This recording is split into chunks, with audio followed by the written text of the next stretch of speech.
Hi, everybody, and welcome to the Maria Goncalves podcast. I'm your host, Maria Goncalves, and today we have two special guests. I will start with my co host, Dana Louise, all the way from Australia.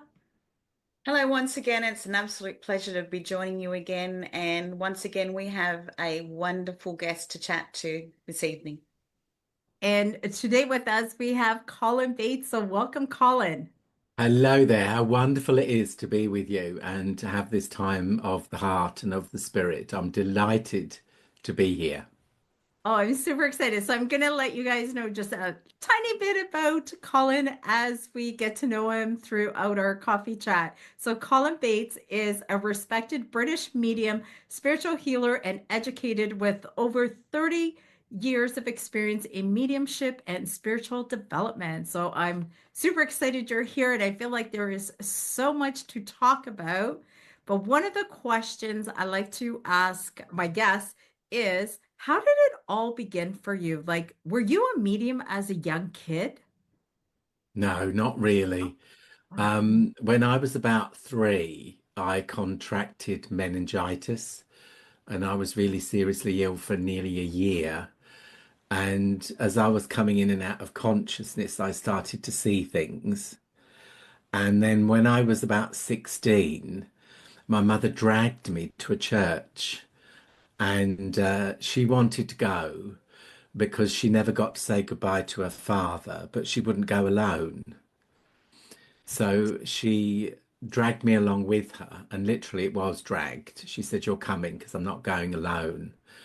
And I was a punk rocker. I had all this blonde hair down here and everything hanging out. And I sat there with my mother, and the first message was for her. And it was my granddad, it was her father. And he gave all that wonderful information of the proof of survival and said a few things and many different things. And then I just continued to go. It was like coming home. And I stayed going for many years with my mother. We used to just sit side by side until she became quite ill and couldn't go anymore. And I just continued. So I believe I was about 16 and then just really carried on from there, taking an interest first in healing over many years and training with the spiritual healing. And then I used to go out to the villages to heal those that couldn't get to the church.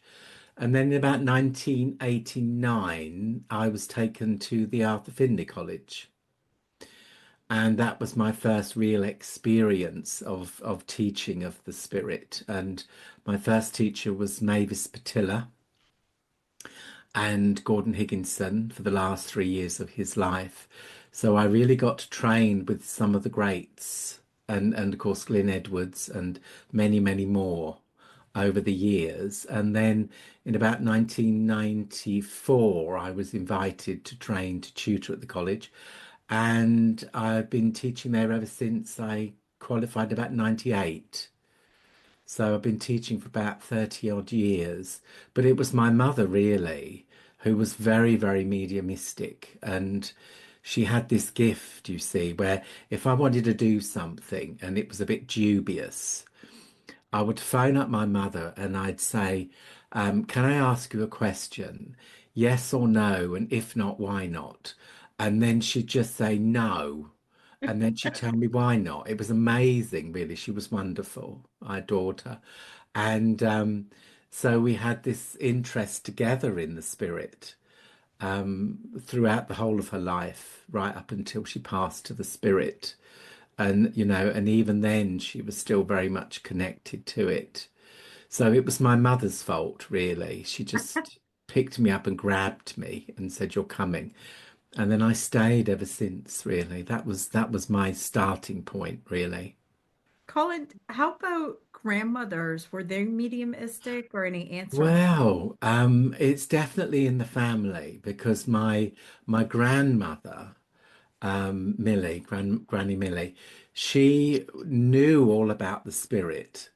And during the last part of her life, I used to go and see her every day to give her healing. And her sister, my other auntie Queenie, she was very mediumistic, and her daughter, cousin Angela, she still goes to the services and everything, and we see each other every now and then. but I think it's really been in the family, going back in the generations, I believe. So I'm curious, would your grandmother have any stories of mediumship that she would share with you or your mom growing up, things that happened to them? Well, not so much the stories, Yeah. but I remember sitting beside her bed when she was very, very poorly. And she said to me, "Do you know?" And I said, "What, my darling?" She said, "Your Uncle Frank's been here this afternoon." So I knew that she was getting ready to go to heaven. Didn't know when, but I knew. And Uncle Frank was her younger brother who passed very early. And I did know him. I did see him several times. But she started talking about him and about the family. So I believe that it's very much, it was taken as something that was a very natural process. And I remember when I was 6 years old thinking about it. I come from a village and walking to school every day. And I remember just about to go round the corner of somewhere, and I physically heard a voice shout, "Stop," really shouting, "Stop." And I immediately stopped. And about 2 seconds later, a lorry came round the corner. And if I'd have carried on walking across the road, I'd have been gone. So it has touched the family.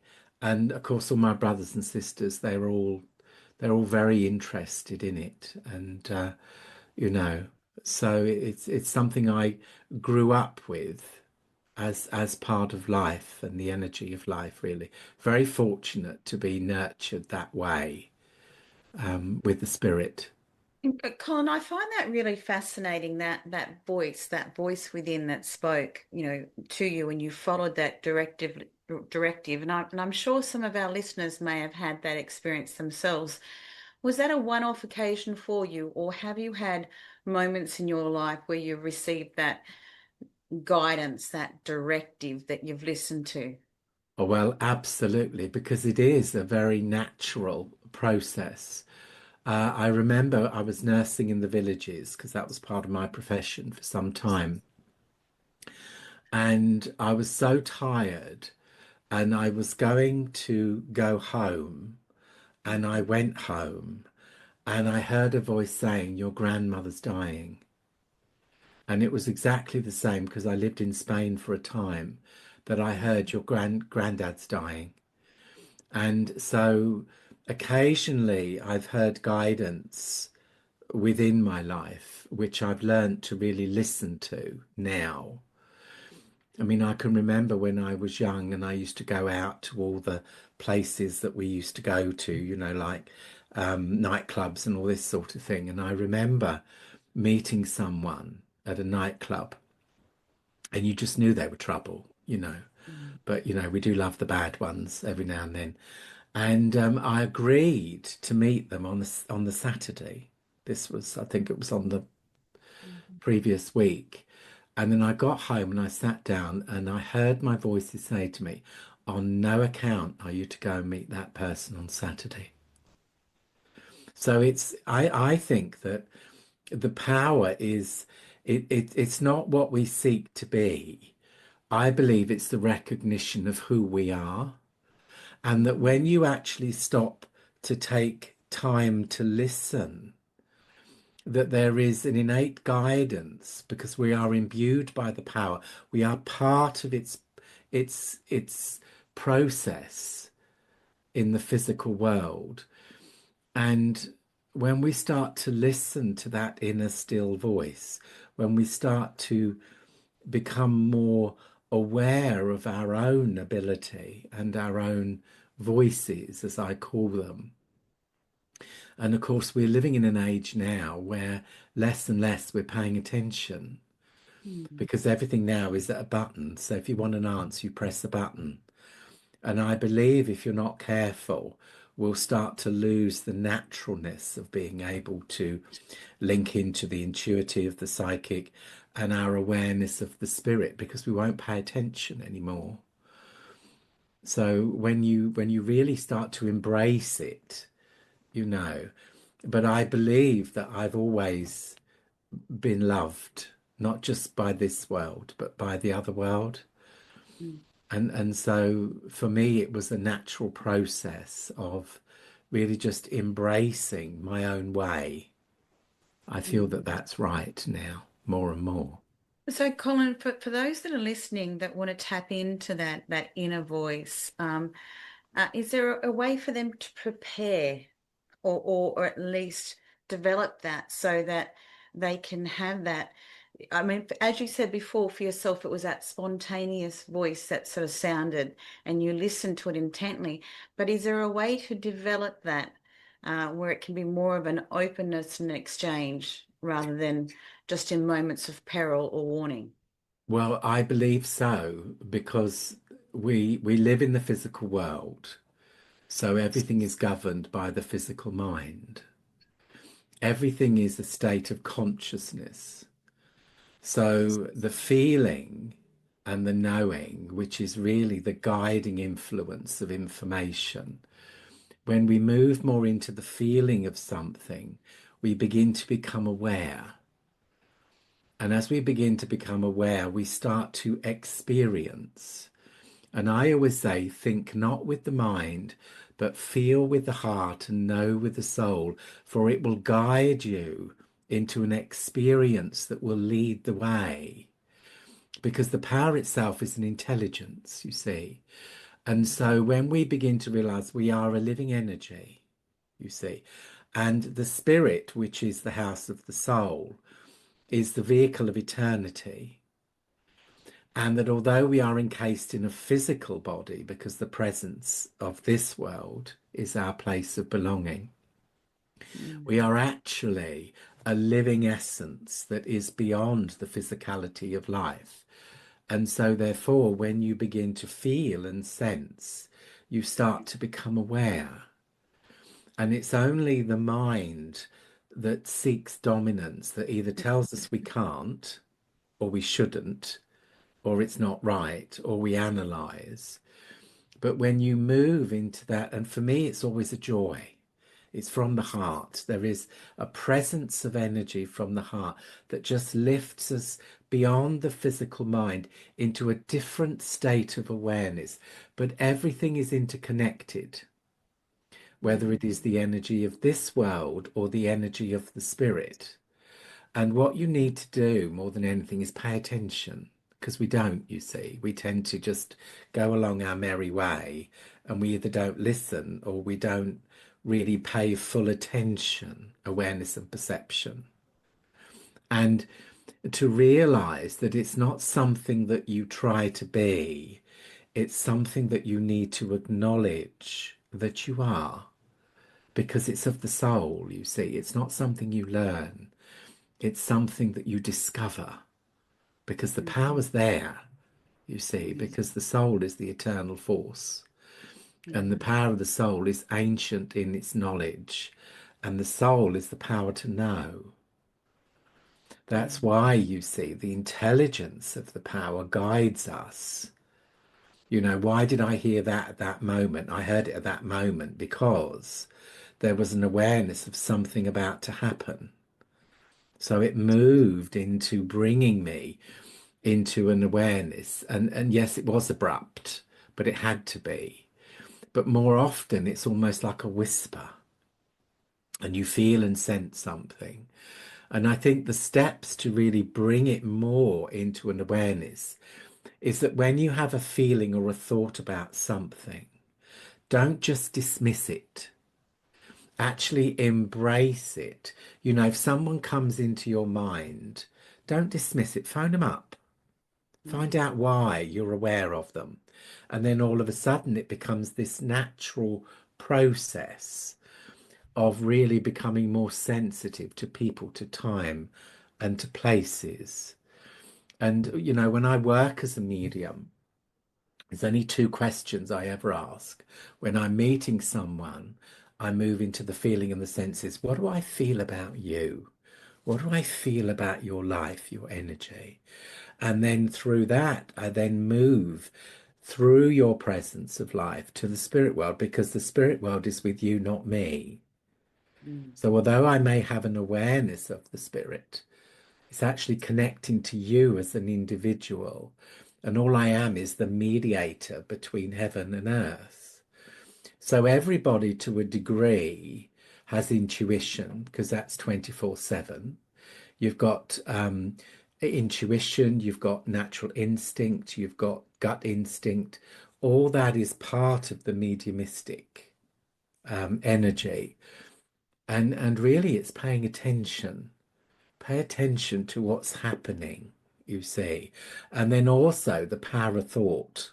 You see, energy creates through the power of thought. So when I say to myself, for instance, what do I feel about you?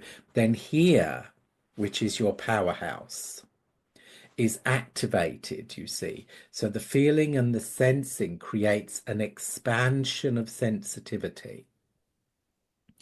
And as that expansion of sensitivity moves, your own awareness moves with it. So you begin to feel and sense on a different level from the physical life, you see. And that's why, for instance, when you look at the ancient world, for instance, you'd got the oracle at Delphi who went into the trance states and uttered and spoken the answer to the question that was asked. The prophets, the seers who interpreted the signs, the Parthia who spoke with the voice of God. And then you'd got really ordinary people who were like the wise people of the village, where they just had this ability to be able to feel and sense and know. And I think more and more, when you look at it in that natural way, you then begin to take away some of the pressure that we place upon ourselves to perform. Because one of the greatest obstacles is accepting that you are the medium and embracing the power itself, you see. And then you realize that it's a part of you and I that has this extraordinary ability that is not governed by this physical world, and that we really are already connected to the spirit because there is no separation between our spirit and the spirit world. And that's really how I teach it, that you recognize that within you there is this natural, wonderful ability. And it is a miracle that you are creating, because you are bringing to life the voices of those who are no longer physically here. But in order to create the miracle, you are the magic. It is that which is within you that is magical, that brings to life the voices of those who no longer live within the physical world, but still are connected to this world through the power of love. Sorry, Colin, can I ask? Because I am that person who asks too many questions. And so many times I wanted to go, hang on, hang on. Hang I on. just want to get clear because I've got a question. I'm sure listeners would have the same question. We talk about that inner voice or that voice within, the soul self, that eternal part that's connected to spirit. So, and then you talked about it being an expansion of the physical reality. We've already sensed into something that's about to occur. So it's almost that knowingness within ourselves. So when you get that voice, how do you determine what is yours and what's from the world of spirit? Well, what a wonderful question, you see. Because when you stand back and you observe the process, when we are moving towards that energy of the spirit, or there is this spontaneous experience, it's actually totally different from your normal thought form process. Like clairaudience, for instance. Clairaudience is a thought form, not a physical voice.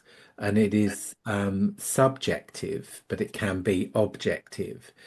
But it actually comes from a different part of your own consciousness. So although it's connected, so there is actually a different feeling, you see.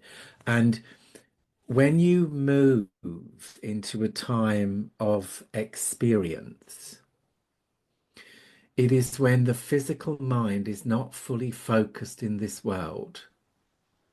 If you talk about the daydream, then we are present, but we are not fully consciously in control, you see.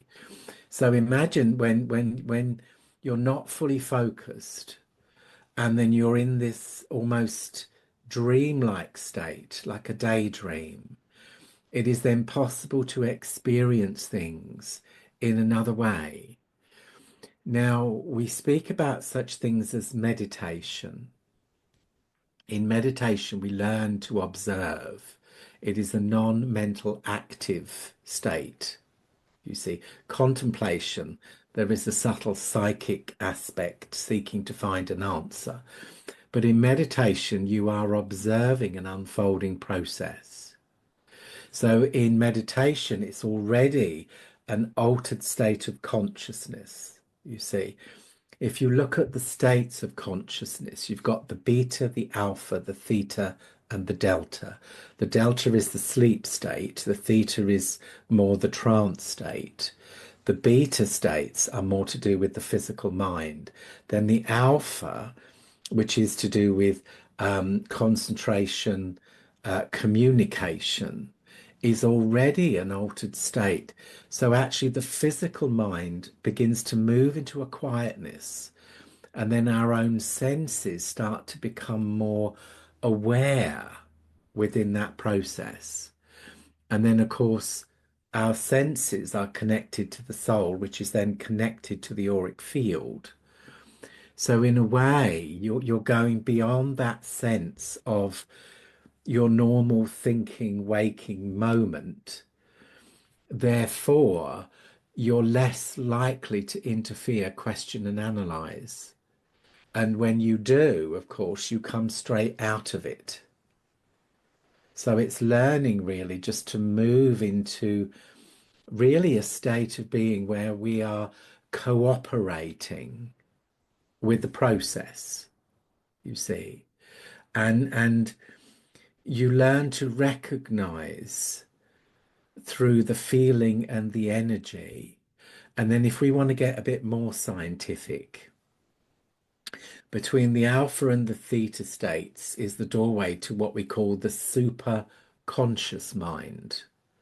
We have the conscious, the pre-conscious, the subconscious, and the superconscious. Now, the superconscious mind is when you have the brain and you've got analysis and imagination. The two become one. So then imagination becomes a tool of the power. And in the superconscious mind, the past, the present, and the future exist as one. So it's possible to move through the power of the mind through time, you see. And that's where prophecy exists, because it's linked directly to the universal divine mind. And so that's when spontaneously the extraordinary becomes ordinary. And therefore something that you think, my goodness, that can never be, actually is. And to move into that state, to stay in that awareness, is about focus and concentration. That's one of the things that we really teach, is how to hold that point of unfolding information. And meditation will teach you that. It will teach you to be the observer. So you're aware of an experience, you're talking about an experience, and also to hold that point of concentration. Because the physical mind, bless it, 12 minutes wanders, 20 minutes it's gone. So you're creating something that is really, especially mine, I tell you, and in that you're holding this moment of experience. And for instance, the psychic, which is the energy of here and now and the energy of this world, is flat, it's facts and figures. But the spirit world is a living presence and will talk to you. The psychic will not tell you how to live your life, because it very rarely, if ever, tells you something you don't already know. It may give you an insight into an outcome. you see. But the spirit world go beyond that point and can bring knowledge that can support life and help you to move forward, you see. So they both have a very strong connection with the mediumistic energy, but they are part of each other. And I think that's where we go wrong a little bit, because people and some teachers say, you've got to do this, you've got to do that, you've got to do this, you've got to be here, you've got to be there. You just need to be everywhere at once and allow that which is needed to manifest, because it is a natural process. And you learn to recognize that. So when you're building the doorway, because we are the doorway to the experience, not the spirit world. The spirit world can't change. They live in their own world. We change, you see. When you move into that moment of experience, there is an increase within your sensitivity, and the vibratory energy of your etheric system becomes faster, you see. And so when you create it, always have an intention within it. So that question would be, for instance, what do I feel about you? What do I feel about your life, your journey? And then at the same time, I listen to the whispers of heaven. And then as I'm chatting away to my clients, all of a sudden I'll listen. I'll say, "Oh, do you know your mother's here? Isn't that wonderful?" And then start and talk about the mother and carry on with the mother and the energy. So it is really a very natural process. But what we have to embrace is the singular word of patience. Everyone hates it. Nobody loves it. And so the demand is, by Saturday, I want to be able to do it all. Well, good luck, because it's not really like that, unfortunately. I mean, it can be spontaneously, but I think it takes time a little bit to nurture, to be aware that we are the doorway to the experience. And then, of course, you have to look at your own sensitivity.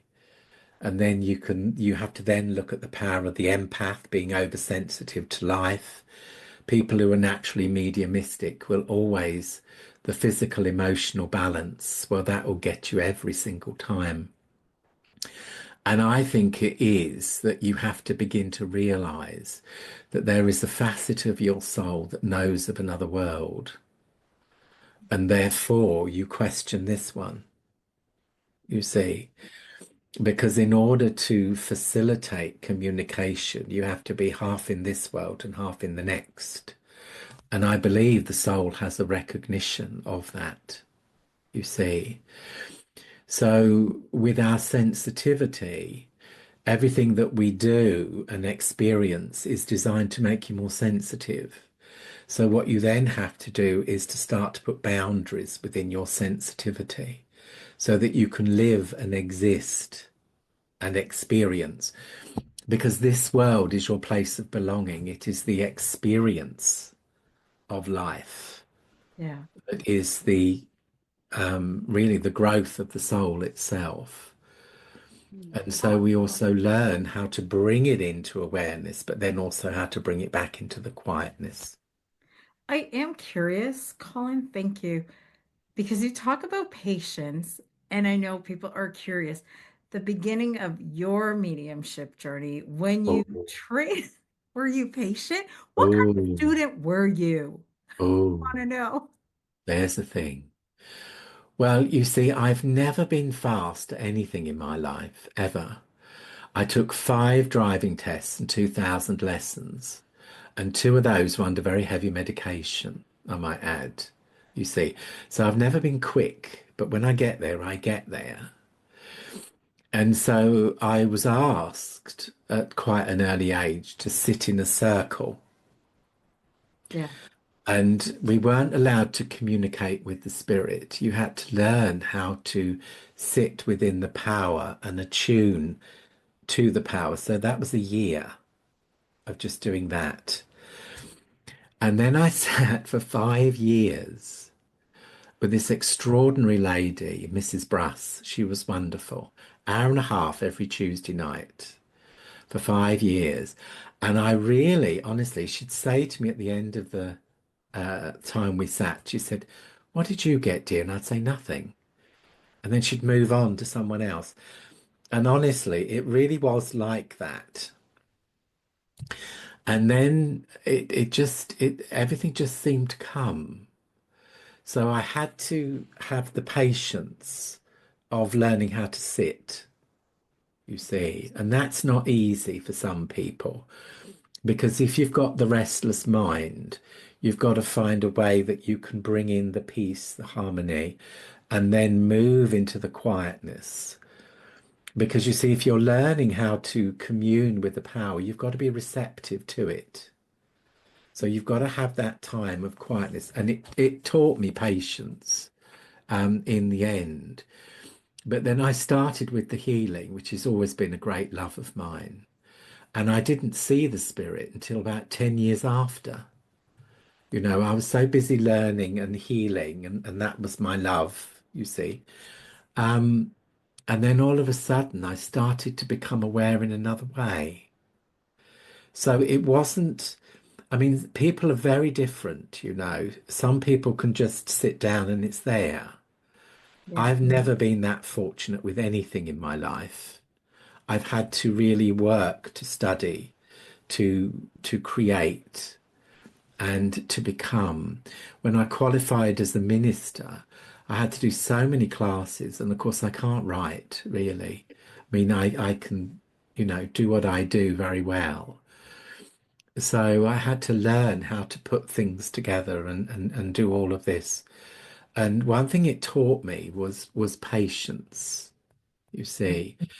And I think in learning that, it took away some of the frustration because that's what I find is that people get frustrated because they feel as if they either compare themselves with someone else Yeah.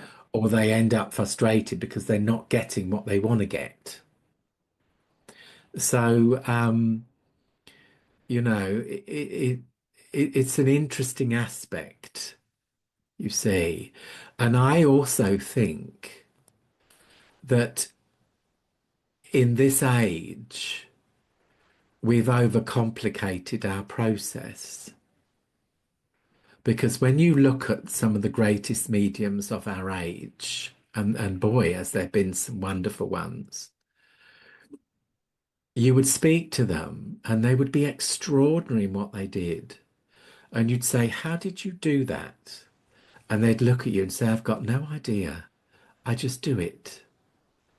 That they had this faith within the power of the spirit, the faith within the creative force, and just knew that when they moved into that moment of being, it was there. Yeah. So I think keep it simple Mm. is the answer. And I'm 60. Oh Lord, how old am I? I'm 63. Isn't that awful? 63. So it's taken a long time to actually learn patience, but I have it now to a degree. Oh, that's wonderful. Oh, Dana, you want to ask a Well, question? it was just leading into a question, Colin, that I had before, because when you were talking about giving a reading and linking with the recipient and then going, oh, well, the mother's here, and then bringing Mm. her forward. And everything you just talked about then really is showcasing the trust and that exchange that happens, the naturalness of that movement, the ebb and the flow. So how does that, when you've got a budding medium starting out, how do you manage to allow that flow to happen without, you know, as they say, don't become a cookie cutter medium of Yes. the teacher. So how does that happen, that magic happen where that naturalness starts to be evoked? Yes. Well, the way I teach, there's two ways of teaching. Mediumship of the mind, where you say to someone, "You've got to do this, you've got to do that, you've got to find this, you've got to find that." And there's mediumship of the power. And I teach mediumship of the power. And that is that you learn to move into that moment of being, you see. Clairsentience is the feeling, which is the strongest of all of them. you see. And you start with the clairsentience, which is directly linked to the clair-knowing, which is one of the strongest of this age. Mhm. And then the feeling moves into the auric field, because everything is of the auric field. It is not of the physical body, because our central nervous system is connected to the auric field by the living essence of life. So what you're creating is virtually what we call an auric sympathy, you see. That's how the spirit communicate. They communicate through the sympathy of the power. And so what we teach is the psychic sensory pathways are usually the first to come into being. So you train yourself to hold a focus, you see. And then I train people in feeling and sensing. What do I feel about you? What do I sense about you? One of the ways you can do that is through the colors of life, because the auric field resonates to light and to color. So you can use the colors of life as a way of starting to feel and sense the physical life, you see. And then the feeling and the knowing is what will tell you someone is there. Now, no two people will experience it in the same way. So you may feel something, see something, hear something, or know something. Even smelling and tasting, olfactorians, is a part of that process. And as soon as that tells you that someone is there, the whole of your awareness moves on becoming one with that process, you see. And it can be that you see an image, it can be that you feel something, or that you know something, you see. And what we look at is, for instance, in the meditative state, you can move towards the spirit, and you teach people how to be more sensitive within their energy, to become aware. And what I teach is essence, presence, personality, mind, you see. So the first thing is you're aware that someone's there. What do I feel about that person? That will then take you into emotion, you see. Emotion is always the first point of communication. I love you. I'm sorry. I was angry. I never said goodbye. All that emotion always comes first. So what we learn is to really blend with that, to actually start to feel and sense who is there, you see. But it's not something that is instantaneously recognized. It can be, you know, I'm aware of your father's here. The knowing can tell you it's the father, you see. But remember, if you're meeting someone in life, then you build something between you. And that doesn't always happen instantly. You know, if I meet you and you meet me and nobody smiles, nothing is going to happen. But you meet someone, you smile, all of a sudden an energetic connection starts. And remember, you may have someone who's never communicated before. You know, you may have somebody who's really shy, very old, and so in a way, what you're doing is you are facilitating their presence to communicate. So the presence will tell you someone's there. The feeling of joy and love brings them into the essence of your energy, you see. And then because you've moved into a higher state of consciousness, everything of that moment is about the experience and not about you. And that's where people have a little bit of a difficulty, because they go, is it me? Is it them? Is it me? Is it them? If you're in your power, it's not you. It's no longer about you. Everything that you are, everything you've ever perceived is part of that process. Memory, experience, and emotion, you see. So within that presence, it can bring a story before you even start. I love you. I never said goodbye. You know, the feeling of anger, because sometimes people come back and communication is about remembering, but it's also about healing. And sometimes when somebody moves through life, they don't always have good experiences because although you would wish it, sometimes it isn't. And one thing that is absolute with the spirit world is it's a time of reflection. There is no heaven, there is no hell. It is just a time of spirit reflection. And as people move through their time in the spirit, they will often come back to say, I'm sorry, or to explain something, or to support this world, you see.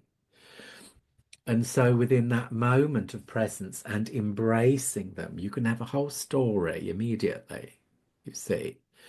And this is where the flow, because we spoke about that earlier, didn't we? The flow starts to come into being.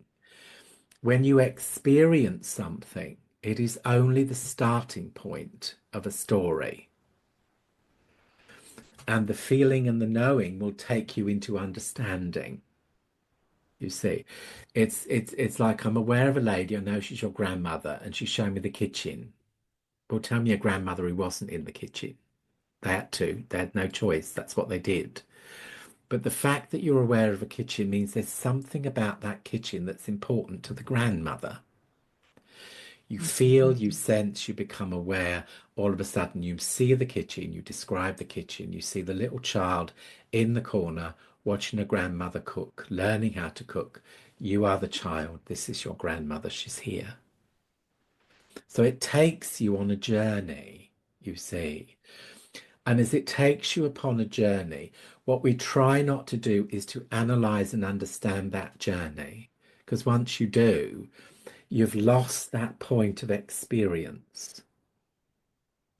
And of course, the flow itself can be interrupted by one of three things. The physical mind, you see, if you are analyzing what you're doing or what you're saying, stress, because stress will take you right out of everything, and your focus. So the stress part is just to, you know, move into the quiet, the stillness, the peace, the harmony, and believe in what you're doing, recognizing that you are the medium. You see, the physical mind tells us that you're still within the presence of your mind, which means you've got to work to move yourself into more of that daydream state, that inspirational state where you begin to become aware. And then when you feel that presence, you start talking. If you stop talking, you start thinking. If you start thinking, kaput. So it's just getting that knack of holding on, feeling, sensing, speaking, feeling, sensing, speaking. And then if I'm working on you and your life first, I'll chat away quite happily. And remember that you're working with an intelligence. So I may be speaking to you about your life for 3 minutes or 10 minutes. If it's 10 minutes, then you know your need is this world. Mm. If it's less than 3 minutes, then you know your need is with the other world. So you can be talking about the life, and then all of a sudden you feel the presence, and then you move with your thoughts to the other world, and then you start talking about the spirit, because that's how it's meant to be, you see. So many things come together in that moment. And the spirit world is an absolute intelligence. And that intelligence is based upon the relationship of the person you're talking to. So this is the difference between the mind and the power. Because at one time we were trained to find all these pieces of lovely information. But the problem is those pieces of information may not be relevant to the spirit and may not be known by the recipient. It may not be their story, you see. So blending with the presence of all that is and then allowing it to guide you is, in my opinion, the best way because it will create love and the presence, you see. And of course, within the spirit, it will often bring back memories. I remember when. And then the evidence is based upon everything that's brought within that moment, you see. Because ultimately, what you're doing is you are enabling a living presence of life that has lived within this world to be the voice of their presence, you see. And that's when it becomes life-changing. Wow. Because when we live and when we love forever. And imagine somebody who has lost someone and people go seeking to find them. And one of the things that we really do learn and focus on is that they are actually always with you. You just need to recognize the subtle signs and sometimes synchronicity. You know, you hear a song, you think of your mum. Well, it's not just that you hear a song and think of your mum, it's because your mum is reminding you through the song that she's there. Yeah. See, because they're always there. You know, they are a constant presence that continues and reassures and above all loves, you see. Uh, And so the naturalness of it is what's really important for me. Yeah. And I was just going to add, Colin, I think sometimes people have this expectation that these experiences with loved ones on the other side is going to happen on the yoga mat or in a deep state of meditation. And truly, sometimes it's in those states of non-thought, isn't it? Like Mm, hanging out the washing, cleaning or scrubbing a shower. totally. When you're occupied and you're in that state of non-thought and in that space, that's when spirit has that little moment that to move your mind or impress a memory. Yeah. Um, and I love the naturalness, Colin, of which the way that you talk about the power and the flow of mediumship, because I have to say a lot of mentors are very focused on give me the evidence, give me, and looking for those stellar moments of the name, the, very stand out moments. But when I hear you speak, uh, it, I must say I do hear Mavis Patilla, little insights of Mavis Patilla sprinkle through as well. Um, Well, I mean, I did know Mavis. I worked with her in the early 90s and she was a friend up until she passed. yeah, So, you could possibly, I mean, there's a bit of everybody. yeah, we're a You bit know. like that, aren't we? We're a melting pot of all mentors, Well, do you know tutors. what we are really? Because thoughts, feelings, and emotions make us who we are. Mm, And I remember I was privileged to study with most of them, and they mm, all had a different story to tell. But what kept them all and brought them all together was this tremendous love and reverence that they had for the spirit, you see. And I mm, think within that, you're over halfway there. And of course, you've got the sleep state, haven't you? Somnambulistic clairvoyance, the ability to dream and foretell within the sleep state. That's another one. So mm, there's many ways that you can become aware and embrace the presence. Is there a right way? Is there a wrong way? No, there isn't, because it's your way. You know, mm, we may not do it in exactly the same way. We may not perceive the spirit in exactly the same way, but we'll both meet at that same point. And that's what I find so beautiful within it, you see, because it is a natural process, you see. And the more that we can embrace the naturalness of that, the stronger it will become, you see. And even when it's wrong, you see, what is it I learned from that experience that then helps me to understand it? Because you must always feed the power and never create a frustration or a destruction within it, because then it doesn't function at all. So be kind and have courage is the answer, you see, because the power wishes you well and it loves you just the way you are. I love And that. that is so important to remember because I believe that mediumship is a facet of the soul that is created and brought forward long before you and I are born, and that you carry the seeds of that with you because it is part of a previous experience and of learning. I'm convinced of it, really. And the free will is whether you choose to follow that or whether the physical life takes over. But I tell you something, even if the physical life takes over, even if you run from it and hide from it, there will be a wonderful little arrow that points its way back again, again, and again, until eventually you wake up and smell the coffee and realize this is who you are, you see, and then allow it to blossom, you see, because mediumship is not about standing on a rostrum. It's not about giving a reading. It's about life, for there is no death. It's about who we are, what we give, what we create, what we share with each other.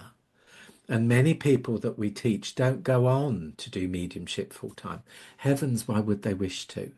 But what they do is they take their knowledge and sensitivity and bring it into the physical life, such as the natural power of healing, supporting others, being there for others, you see. And really the sole purpose of what we do is to illuminate the soul and to begin to bring us into this wonderful state of awareness of who we are, our place within this world, the understanding that regardless of colour or creed, we all come from that same source, the mystery of all life, that you cannot be where love is not, and you are never separate from it. Between the last breath of this world and the awakening to the next, you are loved. Everyone is loved, and no one is lost. I have a real problem with that one. No one is lost, you see. So it's a glorious, I mean, really, it's an incredible, I mean, how to really fully describe it is incredible. But so too is life, you see. Yeah. And ultimately, the way forward within this world is through one of peace. I And am curious, Colin, mm, because you were talking about different types of mediumship and yes, you were talking about the sleep state. I mean, I've never heard of that. So for have you people that not? are, no, I haven't. Well, Is that? Edgar Casey was known as the sleeping prophet. Oh, okay. And you have what we call the hypnagogic and the hypnopompic state. One is sleep awakening and one is awaking sleeping. Edgar Casey used to see people, talk to them, lay down, go to sleep, wake up exactly an hour later, and then he would know everything about that person, all the diagnostics, would be able to create readings through the sleep state and everything. You've heard of Thomas Edison, the famous inventor? Yeah. Well, he used to work in the waking sleeping state.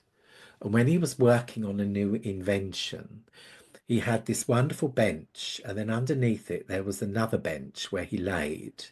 He had two steel balls in his hand, and underneath his hands were these great big bowls. And then he'd have a thought within his mind, and then he'd lay down with these thoughts that he was seeking to invent. And then as he started to fall asleep, he would release and the balls would drop and go, this make this great big clang noise. And then he'd know the answer. So waking, sleeping, sleeping, waking. Yeah. Nostradamus, for instance, used to use the trance state to propel his mind into the future. And that's how he got his prophecies. He would gaze into a bowl of water with just the drops of ink that came in there. And there was an amazing man called Mr. J.W. Dunn who wrote a book, An Experiment in Time. And he proposed the theory of true dreaming. Yeah. And that is the programming of the consciousness to move within the sleep state to a particular date and time that would reveal an essence of the future, you see. And then, of course, in the sleep state, you've got the visitation of the spirit. Many people speak of, for instance, when somebody passes to the spirit, well, do you know, I had a dream and Yeah. I saw you. You came to say goodbye, and I knew that all was well. And of course, in the sleep state, there is that greater state of relaxation. And then the spirit is free to roam, astral traveling, you see. Look at St. Francis and Padre Pio and St. Faustina. She was an incredible one. Bilocation through prayer, moving into the prayerfulness and then finding herself standing beside the patient she was praying for. St. Francis with the children, 4 places at once. Padre Pio, again with the animals, with the children. Oh, wow. So Didn't there is a lot there that we know of, but Yeah. we don't really often explore as much, you see. So one thing I would say is that whatever you experience, because we all experience differently, try and keep a record of those experiences because it can lead you into an understanding of a process of not only what's happening to you, but how it's working.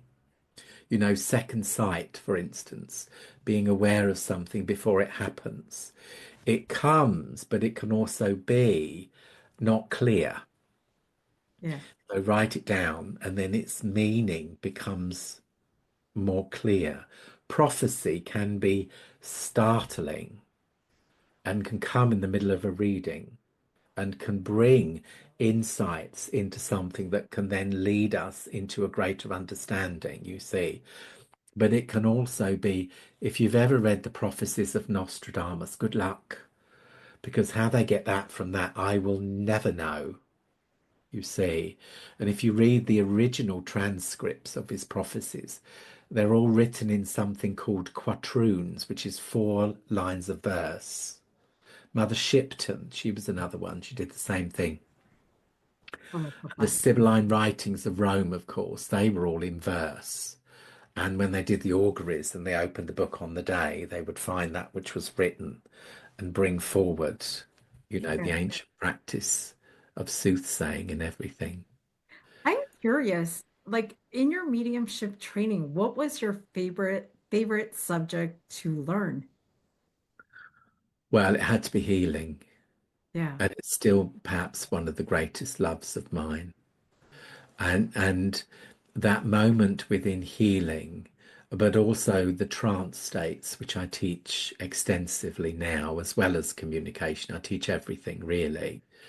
And to feel that presence of love is extraordinary because it's unconditional. And I believe that there is a connection between the guiding force of the spirit, which will be your teachers, your guides, that is not just by chance. I believe it's pre-birth. I believe that the major influences of life come to us and come with us through this journey. So for me, perhaps the greatest is the interaction of the spirit and to feel that presence of love.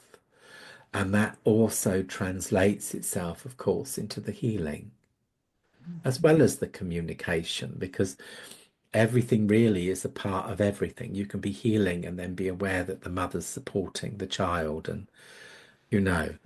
So I think the hardest, if I was going to turn it around, was learning how to still my mind and to sit. I mean, now I'm fine because I'm versed in all of it. But in the beginning, I would find every single way just to get out of it because I was thinking, oh, not again. But is actually finding that stillness, you see. And the way I teach it now is, learn it with your eyes open. When you close your eyes, the mind is the restless soul. But when the eyes are open, it has more of a focus and a steadiness. And of course, the sitting in the power. Yeah. But to recognize that that's not about mediumship. Mediumship is a byproduct of that.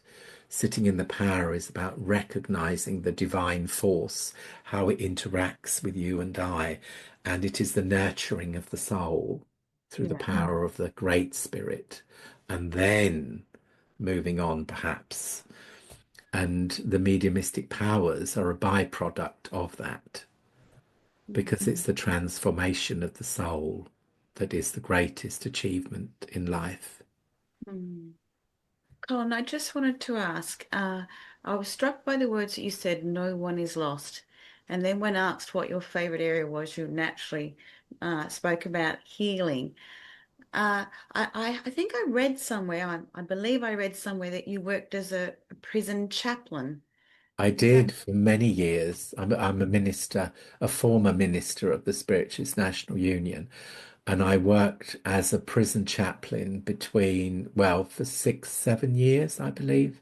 I only stopped COVID. I kept it right up until then, and then we weren't allowed to go into the prison anymore.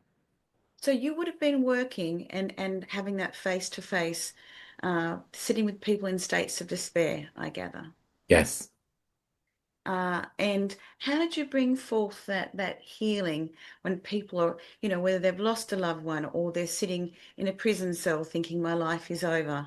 Mm. How do you bring that healing forth, Colin? Well, I think what you have to remember is um, uh, the first thing I never consciously sought to find why someone was there. I always consciously looked beyond that to the heart and to the presence of the spirit, because when you are visiting as a prison chaplain, mediumship is forbidden. Mm, That's what you have to remember here, because mm, it can lead to abuse of power. mm, So it's something that is not allowed, and you can see why, because somebody there within there could try and influence others by saying certain things. So it was very much to do with our own interaction with the power, the presence, the creative force. mm, And the healing was very much to do with looking at life and understanding that all are loved and the way forward. So it was more to do with strengthening their time there, but also in the realization that they are part of something greater. And whatever brings us to a certain point, no one is denied that right to move forward into their own light or into a greater understanding of their own life and their own journey. And I have to say, in all the years I was there, sometimes I'd be with 8 people, 9 people, and I would be totally on my own. There'd never be anyone else there. And not once in all of that time did I ever feel threatened or insecure of that moment and of that time. And I still remember each one, even now, though I no longer um, am a chaplain as such, you see. And whatever situation befalls us, whatever has brought us to that point, there is always hope, you see. And that's really how I unfolded my ministry there, or within it, you see. So there'd be a time of discussion of how people are feeling. There'll be a time of meditation, a time of, discussion And sometimes they would be private discussions if they'd lost somebody, for instance. We do in the ministry ministerial talks, for instance, where if somebody is going through a difficult time, then we're here. And of course, I still am. And then people just talk, and sometimes in the talking there is a healing to know that somebody's there to listen and to be with in that way. Um, the only problem that I ever had in working with the prison was I kept getting lost. And when you're a prison chaplain, they give you the whole keys to everywhere. And then if you can imagine me being in a prison, then having to say to somebody, "Can you show me the way out, please?" Um, they all used to laugh at me, but really nicely. And so until I really found my way around everywhere, I used to be escorted to the door, you see, because I was always getting lost, you see. But No one I is lost remember with my Colin. times. Yes, I remember my times very fondly. It was a special time, really, and I've always either gone out to see people to give them healing, or I think it's really the major part of my life. And Mm, then in the early 90s, I stopped doing what I did and went into the community and then started working for the social services. mm, And then, so in those days, it was a very different time where you went into people's houses, you helped them to get ready for the day. You did the evening shift where you went round to make sure everybody got their medication, everybody was okay, everybody was comfortable.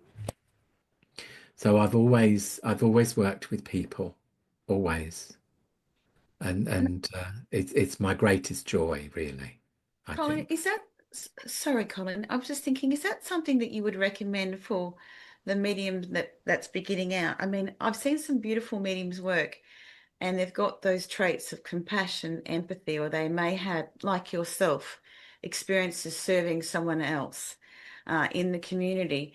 Is that, in your opinion, something that is makes for the whole medium, the spiritual medium as such?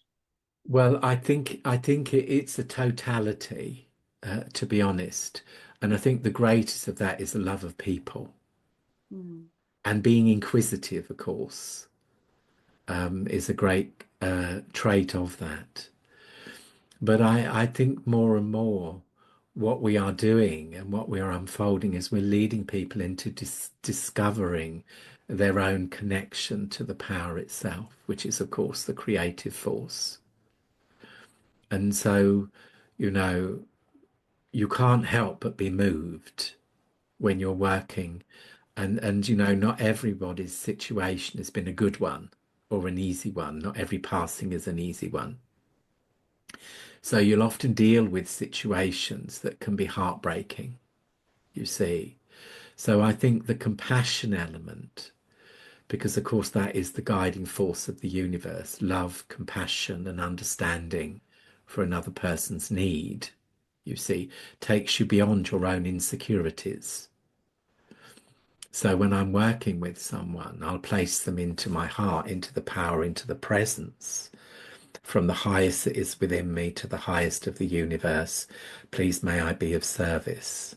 And perhaps it's service to mankind that is really that brings everything together as one. But also perhaps to recognize that we can be that, but we must also be something for self.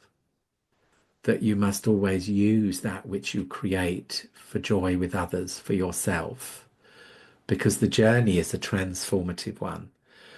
And because of the sensitivity, you will review your own past.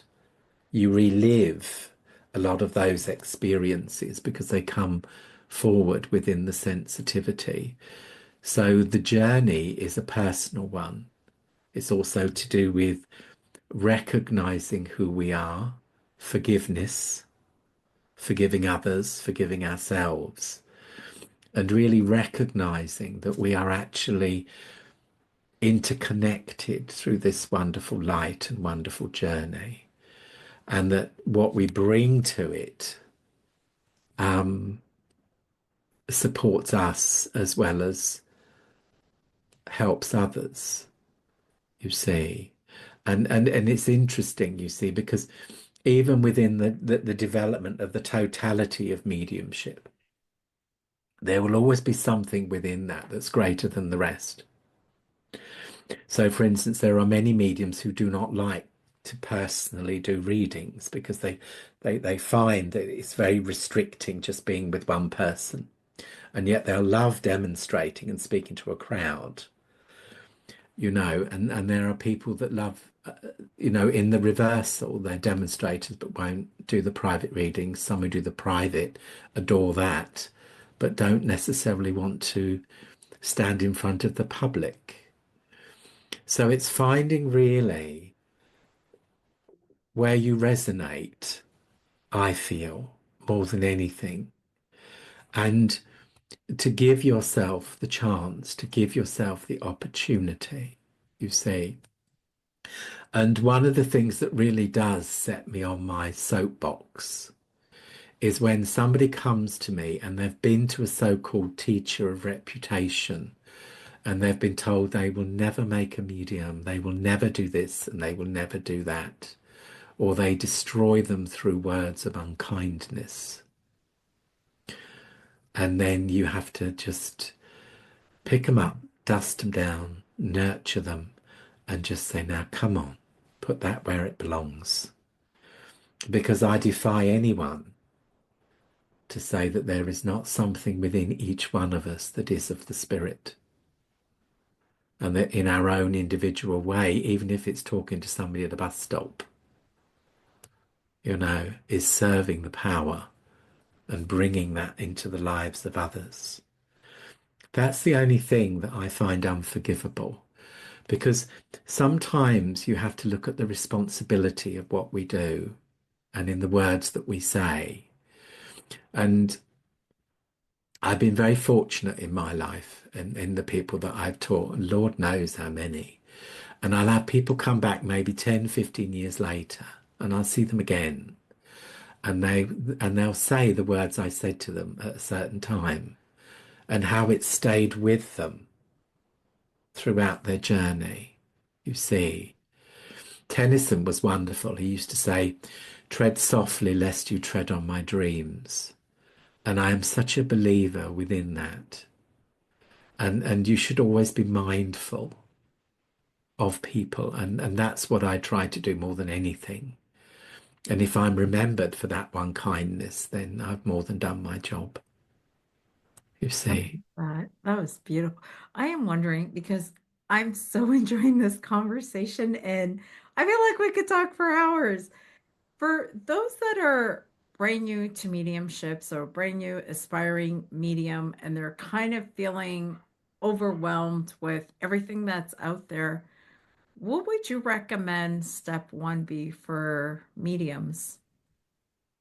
Well, I think the first step is to learn to recognize your own energy, learn to recognize, and also to start to find your own peace, really, because everything that we are is a part of that process.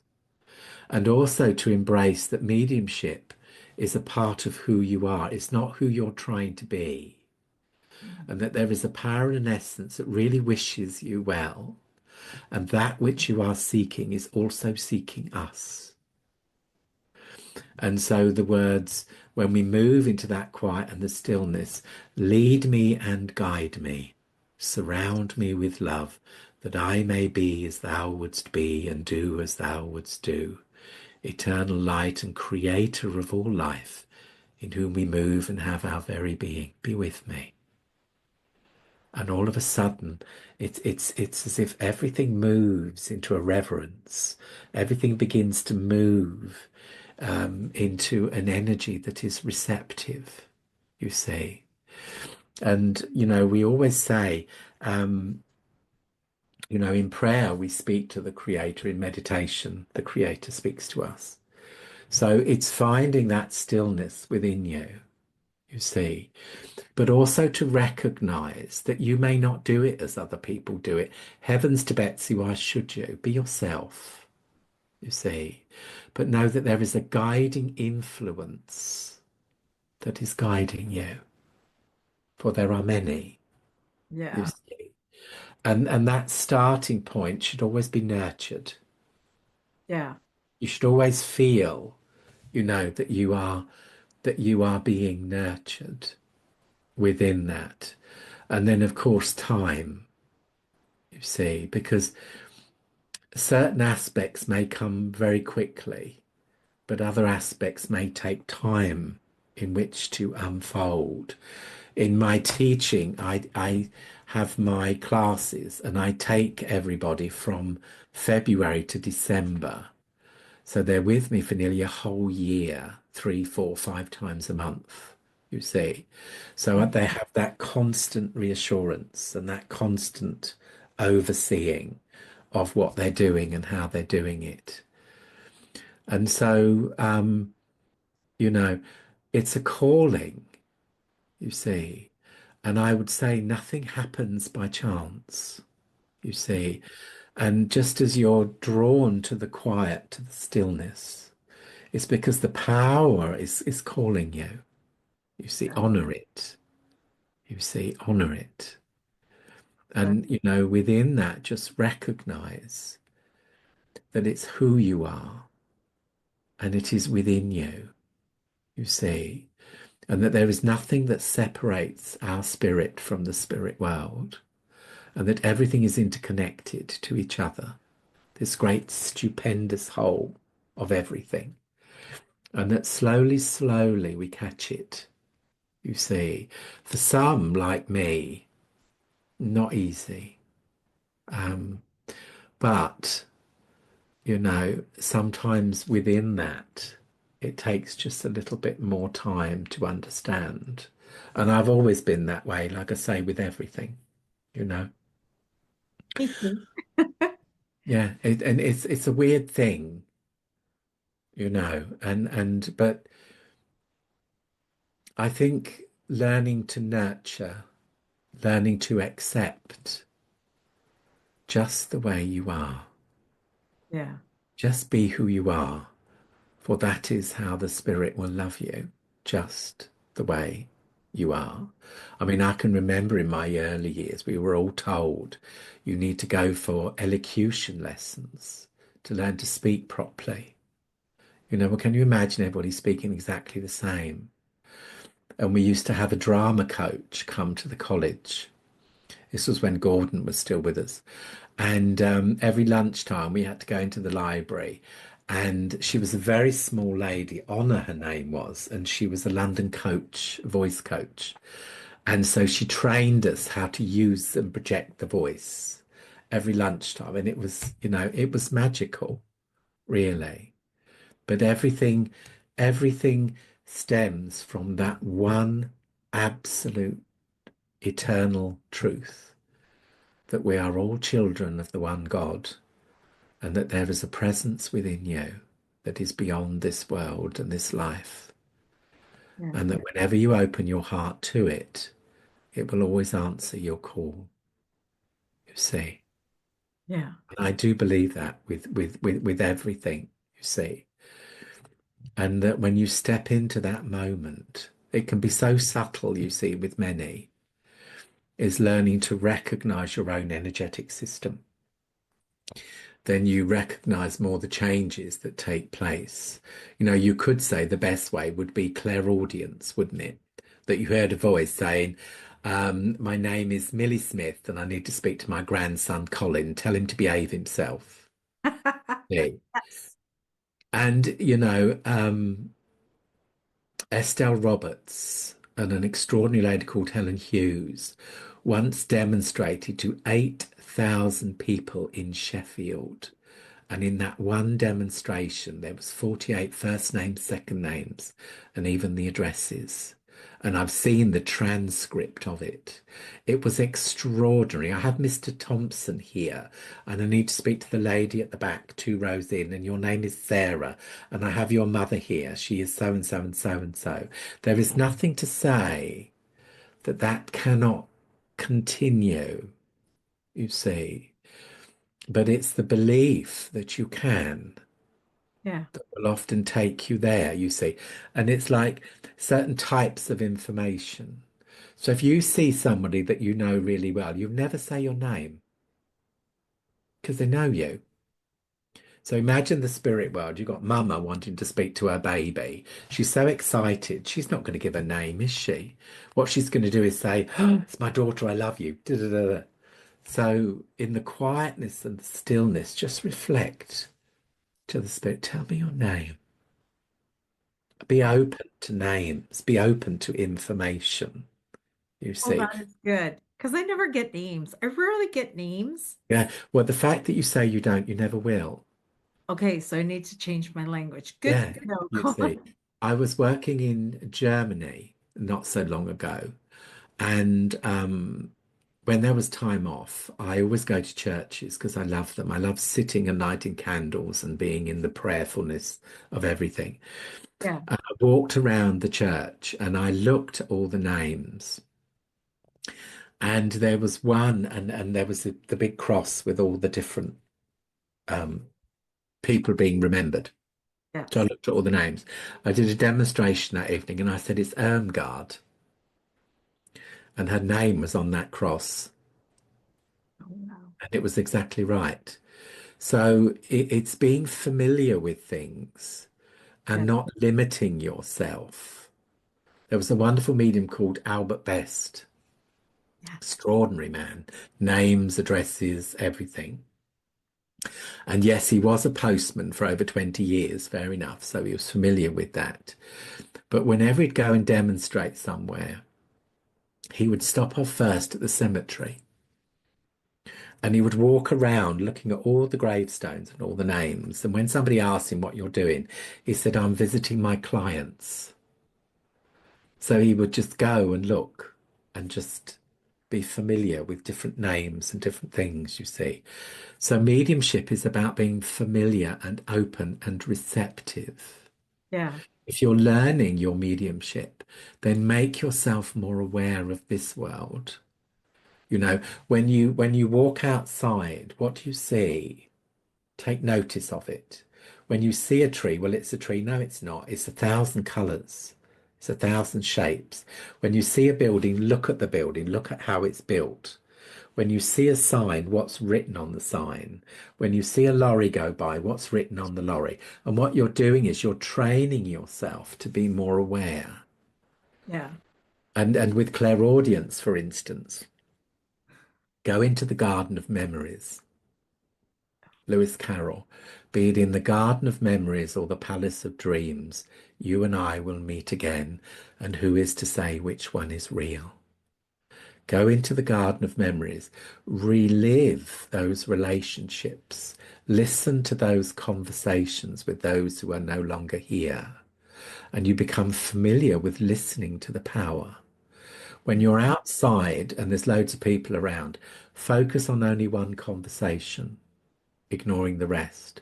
And what you're doing is you're training yourself energetically to listen, you see. So there's the seeing, the listening, the feeling, the knowing. They all come together at once in that moment. There's Yes. so much.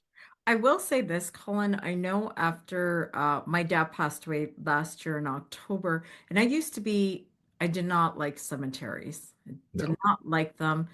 And now I go and I went last week and I went at nighttime, which is odd because my sister had been going at night. She's like, it's so beautiful at night. And the cemetery where my dad is, it's all lit up, like the family's decorated. Oh, And beautiful. what I've noticed when I went, I met other families and I heard the stories of their loved ones. And I was like, it's so precious. The thing that I was so scared of until you have the experience, it's like, this is so beautiful to be allowed. I almost feel like is so reverenced, like to be there and to meet the families that have lost their children, lost their mothers, their brothers, their sisters, and to hear the stories. There's this whole community at the cemetery that I didn't even know existed. And it's just like now you go and you're like, "Hi, how are you doing?" And you go to their grave and you pay your respects. And I've watered flowers, I've straightened out flowers and signs and stuff. And it's just, it's sacred. It is so sacred. It is because although we are still intrinsically connected to each other, Yeah. it is a place of meeting. You Yeah. see. And there are many cultures where they have benches and they have the certain days of the year where they take a picnic and they sit by everybody and they're chatting away to the family and they bring them food and everything. And it's a way of remembering the Day of the Dead, etc. And it's a way of remembering those times and remembering those moments. And everybody will do that differently, of course. We do that in Portugal on, because I'm from a village Mm. in Portugal, on Sunday, right after Mass, everybody goes home, has lunch, and the whole village is at the cemetery. We are decorating. That's if you want to find anybody, you go to the Go cemetery, there. and it's every single Sunday. Like you don't miss, if you don't go, people look at you weird, like, what do you mean you're not going to the cemetery Sunday afternoon? Nina, do you have anything to ask? Because I feel like I could talk to you for hours and hours, and I'm being mindful that like we could talk forever. I Mistake. just, I, and I've loved listening to all of this as well, and even that story, Maria, I didn't realize that, so thank you for sharing. But Colin, I did want to ask, moving forward now, uh, what's coming up for Colin? Is there any trainings or workshops that you're running so that the people that are falling in love with you, perhaps listening to you for the first time, have an opportunity to learn and study and train with you? Well, I'm doing a course of about six different things for the journey within. The first one's the 31st of May, which is to do with trust, confidence, and building. And if you go on thejourneywithin.org, you'll find them. And there's about six different ones. It's like three lectures, and they're all very reasonable. Lectures, I'm teaching about prophecy, seership. Um, I couldn't rattle them off, to be honest. But there, you will find, starting in May, that's the 3 hour one. Trust and confidence within the spirit, looking at how we build, how we create, how we sustain, which is very much to do with what we've been speaking of Mm. today. There's talks on healing, color and communication, color in the auric field. So over the next couple of months, there's quite a few there that if you just troll through, you'll find me. Or just write to me, mediumcolinbates@gmail.com. It's an easy one. And I'll Okay. send you a list. It's easy enough. But my main work is I take you on from February to December. Okay. And I like that because I get to see the growth over nearly a year. Mm, And that's wonderful. Oh, beautiful. beautiful. I will have all those links for you guys. I can put up the Journey Within link so they can find you, look at the courses with your email. I want to say thank you so much, Colin. We've been talking for over an hour. I feel like we Well, do you know, it's been lovely to meet you both, and I will remember you in my heart, both of you. And Thank you, um, Colin. it's just lovely just to shoot the breeze and just talk about everything. And you Yes, know, we live in very interesting times, we you do. see, where the world is changing. mm, And what's important is that we change with the world, is Yeah. that we honor the world and we support the world and we support those within it, you mm, see. But I tell you something, when you're talking to someone and you see someone who has lived through something, and then you see the light come back into their eyes when they realize they're not gone, they're still here, Yeah. mm. then you create something that is extraordinary. because it reminds us that life is eternal, and it is. Mm. See, although it's no longer in the physical sense, it is still very much here and with us. And that's what I teach. I teach the understanding of eternity, really. And at the heart of all of it is healing, of course. Oh, that was so beautiful. So we will have Colin's website up. So please just go over to his website, sign up. So you get to spend more time with Colin, and we would love to have you back because I feel like, Oh, I would come back. Oh, it could be the revenge. It would be lovely. Part yes. two, the revenge. Oh, I feel like there were so many stories there that we haven't unpacked, but in time we will learn more about you. There's just so much Anytime. there. Oh, Anytime, just give me a shout and I'm off to lovely. Norway. Thanks, Colin. Appreciate your time Thank so you. But much. how lovely to meet you both and all my love. And just, I was so honored when you wrote to me. I just thought, oh, isn't that marvelous? Well, I do remember you before we go, and for the listeners as well. I had been discussing with Maria, a teacher that taught clairaudience, Mm. uh, to the best of that I've had really, and definitely, Colin, that was you.